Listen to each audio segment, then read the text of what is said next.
What's up, tribe? How you guys doing? Go ahead and hit that subscribe button. I hope you like this video. This is going to be your review for 90 Day Fiancé, the reunion. It's basically the reunion.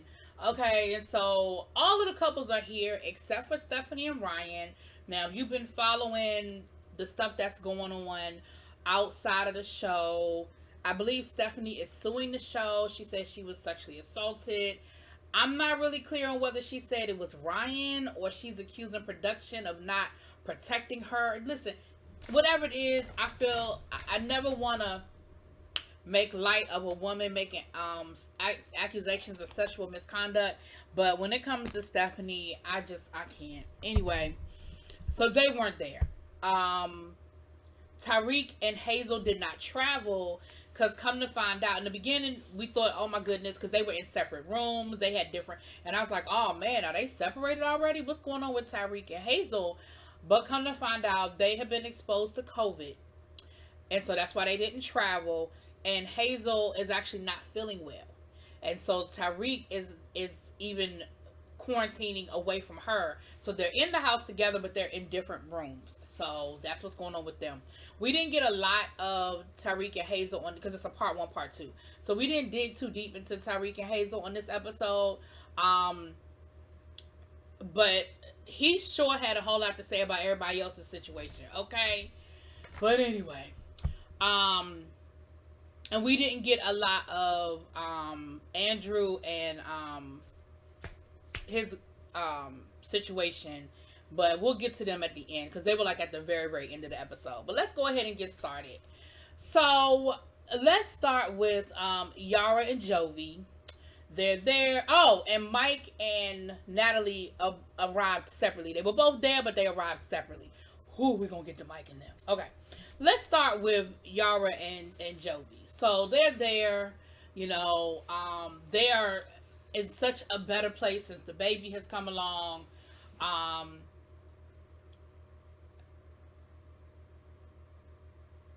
Yara, I mean, I keep saying Yara. Yeah, Yara. Yara. Yeah, Yara. I don't know why I was trying to give a woman a different name. But such a good, she seemed really happy, right? They were in a good place. She said the baby is beautiful. She feels great. She's so happy. You know, she said Jovi has definitely stepped up the plate. You know, he's a good dad. He's there. He's changing diapers, like all of that. And you can see the look in Jovi's eyes that he is in love with that baby. Like, you could tell that he is definitely smitten with fatherhood and being a dad, and that's great. That's a great thing. Now we take them through some situations, and probably the most shocking situation is that Yara did not know that Jovi had gone up to the boom boom room and got a private lap dance the night before his wedding. That's footage that she's seeing for the first time. And so, of course, we get that first time reaction. We get the, oh my gosh, the night before my wedding, not only was he supposed to come home, and he said he was going to come home, but he was late, and this is why he was late, because he was getting a private dance up in the boom boom room with the Scrippers. The other thing that came up was Jovi took a lie detector test. Now, listen, TLC, I saw what y'all did. TLC. You asked Jovi had he ever had sex with a stripper. He said no. The lie detector said that he was lying. Listen, by all accounts, Jovi was at the strip club all the time. By all accounts, Jovi, they alluded to that during the season, that Jovi used to have a good time with the Scrippers and that he was a regular down to the strip club. So if you think that I think that Jovi ain't never slept with a stripper, that's stupid. Of course he slept with the strippers. The question wasn't, did you sleep with the stripper the night before your wedding? The question was, have you ever been with the stripper? It just wasn't, it was no there. It was a whole lot of smoke and mirrors. Because first of all, Jovi, why you even agree to take a damn lie detector test? Like, sir, really? But, of course, Yara was very upset. And she was hurt, and she got very emotional. You know, they brought his mom on, and of course his mom was like, oh my gosh, Jovi. You know, like, but she said that, you know, she definitely, understood how hard this was on Yar, being new to a country for the first time by yourself, and then your husband leaves, then you're pregnant, then we had the COVID, and you end up having to quarantine with your in-laws while your husband ain't even there, and you're pregnant. It was a lot, and I think myself included, I think we gave Yara a hard way to go, because I mean, realistically, because that's what they showed us. They showed her always on 10 and being nasty and being, you know what I mean? But when you think about everything that she went through in such a short period of time, and then you factor in hormones and all that other stuff, I guess it is really, really hard. So I'm sorry, Yara. I feel like I might have been a little hard on you at times.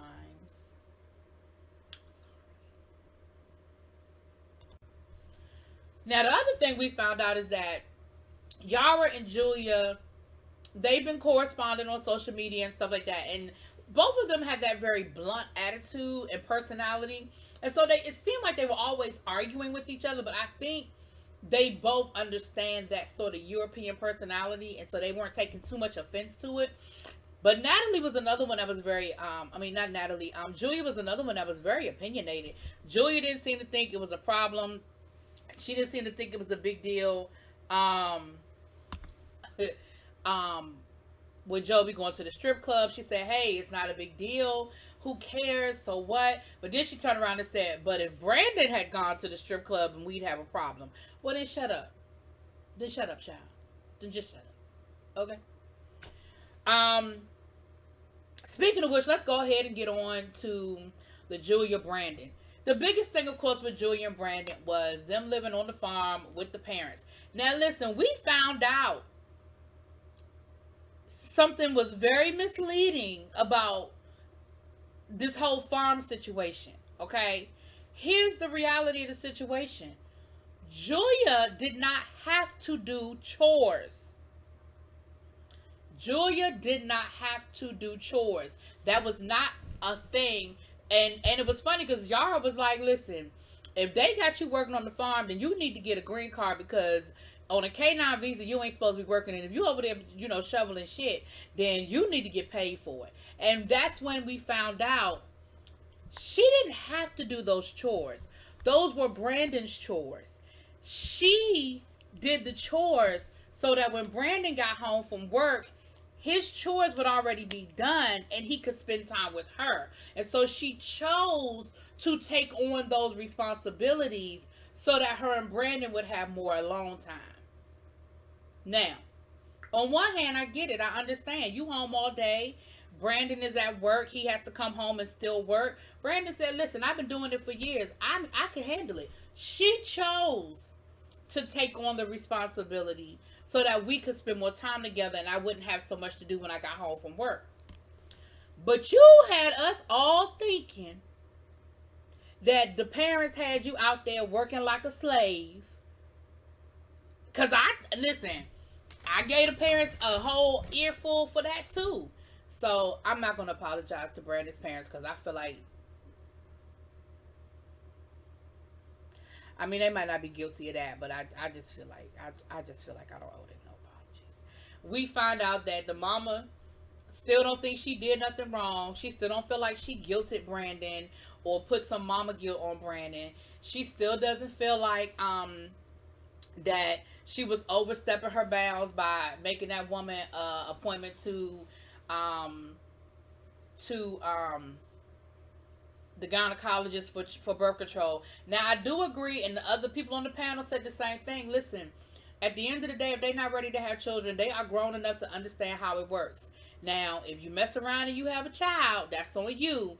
But if y'all want to rely on the pull-out method, a whole lot of babies are running around here and their middle name is Pull-Out, okay? So, that's on y'all. That is absolutely on y'all. But let's understand, at the end of the day, that's just not how this shit works. But they are grown. Like, they know how babies are made. And she tried to come for Yara talking about something. Well, you got pregnant. Yara was like, "But I was ready to have a baby. You just said you don't want no children. So you need to do something to prevent that from happening. Like, if you don't want to have any children, then you need to be on then you need to be on birth control. Period. That's it. Like, that's, Yara don't have no whole lot of cut cards. Like, it is what it is. But I just thought that was very interesting with Miss Natalie. I keep calling that woman Natalie, with Miss Julia, and that whole situation with the farm. Anyway, the other thing we found out is Brandon actually was looking for apartments for them to move out before she got here. But every apartment that he showed her, she didn't like. And so he was like, she couldn't afford what I could have. She didn't like anything I could afford. So the plan was we were going to live with my parents so I could save up some money and put myself in a better financial situation so we could move into something that she liked. Because he don't pay no rent at the farm. That's the other thing that came out. He not paying no rent down to the farm. He ain't paying no rent. And part of the reason why he don't have no money, we found out, is because of dating your ass. Between all of the expenses of dating somebody on a whole nother continent, we know these K1 visas are not cheap. So that's part of the reason why, child, it's a whole lot with Miss Julia. Y'all keep your eye on Miss Julia. Miss Julia got a whole lot of shit with her that we found out. And since I keep calling Natalie's name, I guess I better go ahead and get into the Natalie situation. So Natalie and Mike arrived separately. Now, what we do know is that Mike and Natalie are not living together right now. What we don't know, or what I don't know, is the timeline. So what I don't know is if towards the end of this episode, I got the impression that they're not living together during the filming of this, because they had the neighbor on there, and the neighbor said, they seem like they were so much in love. I don't know what happened. I don't understand what's going on, but hopefully they'll find their way back to each other. So I kind of got the impression that maybe they're not living together when they filmed this. I don't know. But we know they arrived separately. Now, I got the impression that they flew on the same plane, but they arrived separately. Listen, Mike and Julia and Natalie got all kinds of problems. Now I want to say Julia when I'm supposed to be saying Natalie. But Mike and Natalie got all kinds of problems, okay? So of course, they start off immediately with the wedding. Mike said, listen, I got cold feet. That's it, that's all. I feel bad about it. I feel horrible about it. But I don't really have I don't have a whole lot of deeper explanation. I got cold feet. And I called the wedding off. Now, Tyreek over there talking about something, that's cold, man. That's cold. Okay, but listen, it happens. Women do it all the time. Women call off weddings all the time. Hell, I've seen weddings with women at the altar saying, nope, not doing it. It happens. Now, their situation was screwed up because of the visa running out and all of that good stuff. But at the end of the day, like, he ain't the first person to get cold feet and decide he changed his mind. Now, they did end up getting, we know they ended up getting married. Now, here's the thing, though. They brought his mama on there. Now, here's where the shit gets interesting. His mama said that he had talked to her 2 or 3 days before the wedding about buying a plane ticket and sending her back to France. Now, Mike said that didn't happen, that the timeline is off, and that his mom, basically he was trying to, without saying his mom ain't know what she was talking about, he was trying to say his mom ain't know what she was talking about, and he was like, well, no, that's not what happened. She's talking about when I called the wedding off that I was going to get her a plane ticket. I didn't say 2 or 3 days before. Yes, you did, Mike. I believe your mama 100%. I absolutely believe that you had that conversation with your mama. I believe that you kept going back and forth. I believe you kept going back and forth from left to right. But I absolutely believe what your mama said. I absolutely believe it. Then we found out that when he decided to go ahead and marry her, the mama called the neighbor and asked the neighbor to stand up and object to the wedding. Now, I've never seen it in person, but I've seen on TV the objection part of the whole wedding, but I ain't never seen it by proxy. I ain't never seen nobody call in their objection. And the mama was like, listen, all they do is fight. He's calling me all the time complaining. I love my son. I want to see what's best for him, and I don't think that was it. So, yep, I did it, and I do it again. I felt like Sam Jackson. Yeah, I did it, and I do it again. I said, oh, well, at least she honest. I mean, she ain't make no apologies. At least she is honest. I said, okay. But of course, that was a whole situation there. I mean, it was hard to sit through. It was really hard to sit through. And then they brought the neighbor on, and then, like I said, the neighbor said that, that they really did love each other and that they seem happy, and she just hopes that they find their way to work their way back to each other. And then, of course, shady ass TLC had to show us they were eating lunch. Child, Natalie wouldn't even talk. Natalie wouldn't even talk to him. She sat there, ate her lunch, got up, and walked away. She wouldn't even talk to him. I said, Lord have mercy. Who knows what's going on with the two of them? But what we do know is, as of last I checked, they ain't even together. She living in Seattle. She don't even live with him, child. So, that's that. Zaid and Rebecca. Listen. Zaid is happy, but he's bored. Rebecca is still trying to chase something. She done had laser surgery, lipo, Botox, fillers. She done had all of this stuff to make herself look younger, to try to hold on to him because she got her own insecurities. And they asked him, did he like the fact that she looked younger? And he said, yeah. And of course, the rest of the people were like, how? Oh my gosh, I can't believe he said that. But at the end of the day, first of all, he being honest. And second of all, y'all know there's I don't think he meant it the way we took it. I think he was just saying, I think he was answering, yes, I like the way she looks. She looks nice. I don't think he meant it like that. There was a whole thing about plastic surgery. Once again, Yara was like, listen, if it's something you don't like about yourself, I don't see no problem with changing it. Listen, learn to accept yourself, but if it's something you look in the mirror and you just can't accept what you see in the mirror, then you can change it. Do what you do. Oh, she got lip injections too. Once again, here comes Julia ass talking about something. Oh, that's terrible. Just go to that gym. They were like, girl, gym don't get rid of wrinkles. Gym don't get rid of, make your lips bigger. Like, the stuff they're talking about isn't just losing weight. Yara said, listen, I ain't like my nose. I got my nose fixed. She said, I used to get lip injections. I haven't gotten them in a while, but I used to get them. Because if it's something that I look in the mirror and I don't like, then I'll do what I got to do to change it. And I don't have no apologies about it. Natalie admitted that she did get her lips done. She said, but they're a little too big. But she said,